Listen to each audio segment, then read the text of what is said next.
mau foto dulu silakan. Diarahin aja salah satu tengah dulu, mungkin tengah, boleh di tengah dulu. Dari kiri ya. Oke, dari kiri dulu. Oke, tengah. Kanan. Oke, kanan. HP saya dong. Sebelah sini dong.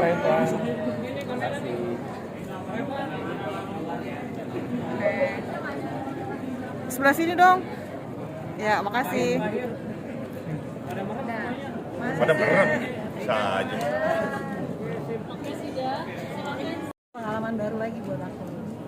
Kembali syuting mengobati rasa rindu kah Kak? Iya banget. Emang sebenarnya tuh aku berhenti syuting kan karena lahiran dan nyusuin sampai 2 tahun gitu kan. Jadi setelah udah selesai, terus kan pandemi kan kemarin tuh. Nah pas sekarang ada tawaran lagi, makanya kenapa aku memilih untuk gabung di film ini selain ceritanya menarik ya. Aku kangen sekali dengan syuting film ya. Kalau sinetron kemarin sempat aku syuting sinetron 1 tahun, udah tahu rasanya gitu. Jadi sekarang kayak pengen syuting film tuh gimana sih rasanya lagi gitu. Jadi kayak benar-benar baru syuting pertama kali aja. Apa sih mungkin kangennya selama syuting film itu kan udah lama gak syuting setelah kemarin? Iya proses readingnya, terus juga apa namanya ya di lokasinya mungkin sebenarnya sama-sama aja ya syuting apapun. Cuman ya apa ya dari skenario nya aja tuh kita cuma 1 buku, nggak ganti tiap hari gitu. Jadi benar-benar menurut aku perlu perhatian khusus juga. Ini kan filmnya dari kisah nyata ya. Apakah kisah aslinya itu lebih sedih lagi atau emang sudah tersampaikan semua di film ini? Bukan kisah nyata sih, terinspirasi. Iya. Apakah yang aslinya itu lebih sedih atau sudah tersampaikan semua dari film? Sebenarnya ngambil inspirasi kisah nyatanya itu dari laki-laki yang istrinya meninggal tapi tetap bertahan untuk setia gitu. Kalau di masyarakat kan biasanya cowok kalau istrinya meninggal nggak akan kuat lama-lama, pasti langsung nikah lagi kan. Sampai ada istilah tanah belum kering mah laki-laki udah nikah lagi gitu kan. Tapi ternyata ada gitu. Dan saya pun termasuk yang taunya tuh kalau laki-laki yang istrinya meninggal pasti nggak kuat sendiri lama-lama langsung nikah lagi. Makanya saya pertama kali baca memang agak susah sih nerima kenapa putus selama itu gitu kan. Nah tapi ternyata setelah saya riset ada memang laki-laki yang kalau segitu dalamnya cintanya, dan Arman sama Leila ini kan ceritanya udah pacaran dari SMA, ya kerja dan meninggal mendadak karena itu memang bisa membuat stres paling tinggi sih kehilangan pasangan itu. Kehilangan pasangan memang stres yang paling tinggi dibanding kehilangan orang tua, kehilangan anak atau kehilangan teman. Nah itu yang diangkatnya gitu. Dan gimana kalau jangankan untuk move on, tapi ini udah punya pasangan baru. Nah gimana membuat rumah tangga itu bisa berjalan gitu. Kalau cuma tinggal sekedar ditinggalin aja kan, atau ya kayaknya terlihat lebih mudah gitu. Tapi untuk bertahan dan mau mengerti itu yang lebih susah. Manda, saya penasaran sama fashion hijab apa di film. Itu kamu memilih sendiri atau memang ya udah ikutin atau misalnya cari-cari fashion yang cocok sama kamu gitu? Kalau untuk fashion hijab saya kurang paham ya. Tapi sebenarnya Anika ini karakter awalnya memang tidak berhijab. Saya meminta untuk berhijab. Sampai akhirnya ada berdiskusi antara Mbak Kay sama pihak dari Base, kira-kira diperbolehkan nggak untuk Amar Manopo memperankan Andika berhijab? Tapi ada rasa nggak nyaman gitu nggak sih Kak? Atau langsung nyaman atau langsung diangkat berhijab? Awalnya sih nggak nyaman ya, gerah ternyata ya. Kuping aku tertahan itu merah di sini, tahu caplang kan. Cuma tapi karena memerankan Andika tidak melepas hijabnya, kecuali hanya di kamar, ya aku harus pakai dimanapun Andika lagi berada di set.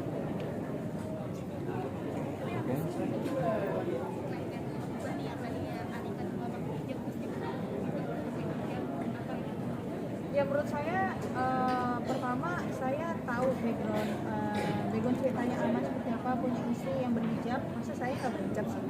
Pasti saya pengen kayak at least bisa menutupi diri untuk laki-laki yang lain, hanya membuka diri untuk suami saja. Kalau pemilihan sosok Arman sebagai dari Mas Fedi ini, Ya. apa karena dari Mas Fedi Rio sendiri sudah sering memerankan laki-laki dengan dua hati gitu? Makanya jadinya diambil untuk Arman ini Kalau saya ngeliat Arman ini justru tantangan, dimana kalau sebelumnya 2 gitu, ini dia sulit move on dari satu orang aja gitu, dan merasa mengkhianati kalau dia menikah lagi. Dan ya alhamdulillah kan saya nggak ada pengalaman duda yang istrinya meninggal ya. Itu saya ngeliatnya tantangannya di situ, bagaimana bisa bertahan dengan istri yang udah meninggal. Padahal kalau mau nikah lagi nggak apa-apa, sekelilingnya juga atau masyarakat tuh juga nggak akan ngejudge gitu, paham lah udah 4 tahun meninggal gitu. Nah saya ngeliatnya dari sudut pandang itu justru. Atau kalau dibilang 2 ya kan cuma 1, yang 1 udah dikubur.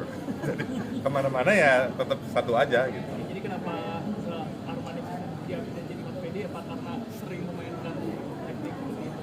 Enggak, lebih karena ceritanya dan tantangan dalam memerankan Armani sih. Karena di sini ya dia bertahan untuk 1 aja, walaupun akhirnya menikah sama Andika, tapi punya pola pikir yang enggak, pokoknya saya nggak mau nikah lagi, udah cukup. Nah itu saya mau mendalami psikologis orang yang kok bisa segitunya gitu, padahal kalau mau nikah lagi nggak apa-apa.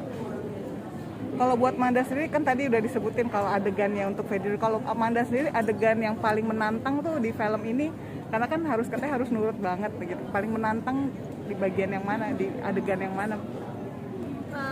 Paling menantang sih di sini nggak ada adegan action sih ya. Jadi paling menantang tuh di mana? Ada lawan tahun.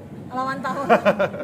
Ya paling adegan paling menantang itu di mana memang perasaan yang campur aduk, yang dimanapun Andika harus bisa mendeliver dengan sangat baik supaya penonton bisa mengerti dan penonton bisa ngerti perasaan Andika. Bangun chemistry gimana sih, kan ini kan kayaknya umurnya agak jauh-jauh sebelum Oh, lintas generasi gitu. Itu buat lu. bangun chemistry satu sama lain gimana sih? Kebetulan kalau untuk bangun chemistry kemarin kan aku sama Mas Fedi kan udah pernah satu judul, jadi adik kakak, karena suami istri ya. Karena kita udah pernah satu judul, jadi kita memang udah tahu nih satu sama lain orangnya seperti apa. Paling bedanya gimana cara kita membangun yang kemarin adik kakak, sekarang ada perbedaan suami istri. Gitu. Itu pasti challenging juga Itu tuh. sih. Gitu. Jadi image adik kakaknya lepas, orang Ya. benar-benar nonton ini suami istri Suami sekarang. istri gitu. Kalau sama Mbak Rasulina kan memang kita belum ketemu ya, jadi ya tapi kita ketemu Beda alam. ketemunya beda alam, tapi kita ketemunya di base camp ya, di reading segala macam, jadi ya fine fine aja sih. Ngobrolnya, Ya, Satu pertanyaan terakhir, habis itu boleh promo yang teman-teman. ngobrolnya gimana sih? Ya. Iya, jadi Satu lagi sekalian mas, habis itu Oh, iya. closing. Oh, tadi ngobrolnya gimana kan kalau kakak adik gitu terus Ya. tiba-tiba karena walaupun chemistry-nya tapi ngobrolnya kayak gimana? Pasti ada poin-poin penting mungkin antara Manda sama oke. Ini mungkin ini dengan apa? Ya. Kalau membuka, jadi waktu kita udah mau syuting adegan itu, kita datang ke set. Saya bilang, Mbak, ini di tengah adegan nih saya masih belum masuk akal nih buat saya kenapa Arman melakukan ini. Mbak udah memberikan argumennya, tapi buat saya masih kurang. Dan itu lumayan agak lama, sampai saya tadinya Manda masih sebelah saya. Pas saya nengok dia udah hilang. Terus gue beli pir aja deh saking lamanya gitu. Dan saya juga udah ngelirik kan, wah kru udah mulai bete nih kayaknya kenumbuk gitu. Karena memang idealnya tuh kita udah selesai waktu latihan kan. Nah tapi makanya kita panggil Mas Acut, produser, untuk pandangan lain lah gitu. Dan ternyata Mas Acut memang lebih setuju dengan argumennya Mbak Kay. Nah kalau buat saya itu jadinya ya udah saya udah harus bisa menemukan logikanya gimana. Akhirnya solusinya oke, saya akan ikutin aksi dan dialognya seperti di skenario, tapi titik-titik kapan saya melakukan itu saya yang nentuin. Karena saya itu jalan tengah buat saya, dan bagaimana PR paling utama kan buat penonton bisa ngerasain adegannya gitu. Jadi kalau saya belum make sense, takutnya penonton juga nggak dapet. Tapi jalan tengahnya itu dulu itu. Saya yang menentukan kapan saya pindah, kapan saya ngomong, kapan saya melakukan ini gitu. Karena kalau ngikutin banget, ya itu kita belum sempat ketemu gitu titik masuk akalnya di mana. Nah, kalau Mbak yang ngobrolin apa?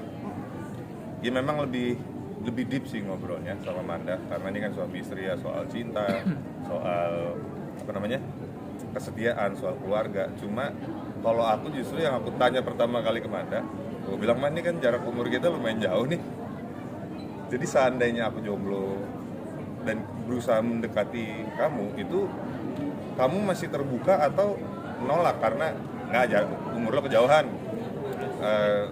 Nah, soalnya kalau ada penolakan itu akan berpengaruh ke acting.